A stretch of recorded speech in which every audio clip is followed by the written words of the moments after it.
वैसे ड्रामा के अगली एपिसोड्स में आसिफ पुलिस स्टेशन जाता है और वहां जाकर पुलिस वालों से कहता है कि यहाँ मजीद नामी एक शख्स कैद है और मैं उससे मिलने के लिए आया हूँ। आसिफ मजीद से कहता है कि आप सारी उम्र मेरे साथ नाइंसाफियां करते रहे और आज आपको उन सब का सिला जेल की कैद की सूरत में मिला है। आपने और आपके बेटे ने मेरे जाने के बाद मेरी माँ को मार दिया। मैं आप लोगों को कभी माफ नहीं करूंगा।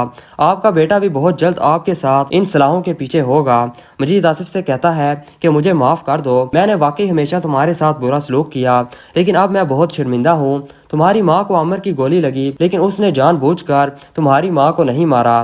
तुम मुझे यहाँ से निकलवा दो। आसिफ कहता है कि आप सारी जिंदगी जेल में ही रहेंगे। अब आसिफ सोबिया से जाकर कहता है कि अब तो आमिर पागल है, वो ठीक भी नहीं हो रहा है, इसलिए तुम्हें आमिर से तलाक ले लेनी चाहिए। पहली मोहब्बत इंसान को कभी नहीं भूलती और तुम मेरी पहली मोहब्बत हो और मैं आज भी तुमसे ही शादी करना चाहता हूँ। अब सोबिया सोचती है कि आसिफ इतना अमीर बन गया है, अब अगर मैं उससे शादी कर लूँ तो मेरी बाकी की जिंदगी बहुत ऐशो इशरत में गुजर जाएगी।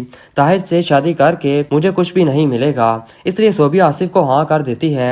अब ताहिर को पता चलता है तो ताहिर सोबिया से कहता है कि तुम मेरे साथ ऐसा कैसे कर सकती हो, पहले आमिर हम दोनों के बीच में आ गया और अब दोबारा से आसिफ। सोबिया कहती है कि आसिफ हम दोनों के दरमियान में नहीं आया, बल्कि तुम हम दोनों के दरमियान में आ गए हो। अब ताहिर वहां से मायूस होकर लौट जाता है, लेकिन बहुत जल्द सोबिया को पता चलता है कि आसिफ की शादी हो चुकी है और आसिफ सद्दफ के साथ ही रहता है। सोबिया आसिफ से मिलती है और आसिफ पर बहुत गुस्सा होती है। सोबिया आसिफ से कहती है कि तुम शादीशुदा हो और फिर भी मुझसे मोहब्बत के दावे कर रहे हो, तुम तो मोहब्बत के लायक ही नहीं हो, तुम बहुत ही झूठे और मकार शख्स हो। अब सोबिया ताहिर से माफी मांगती है। सोबिया ताहिर से कहती है कि मुझे माफ कर दो, मुझसे बहुत बड़ी गलती हो गई जो मैंने आसिफ को तुम पर फोकियत दी।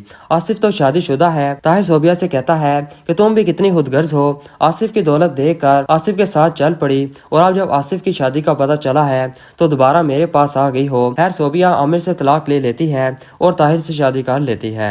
अब ताहिर सोबिया को बहुत खुश रखता है। अब बहुत जल्द आमिर भी ठीक हो जाता है। आमिर सोबिया से कहता है कि तुम बहुत एहसान फरामोश हो, मेरे बाप ने तुम पर इतना पैसा खर्च किया और तुम्हें तालीम दिलवाई, लेकिन आज तुमने उन्हें जेल में सड़ता छोड़ दिया। लेकिन आखिरकार सोबिया और ताहिर की कोशिशों से मजीद जेल से रहा हो जाता है।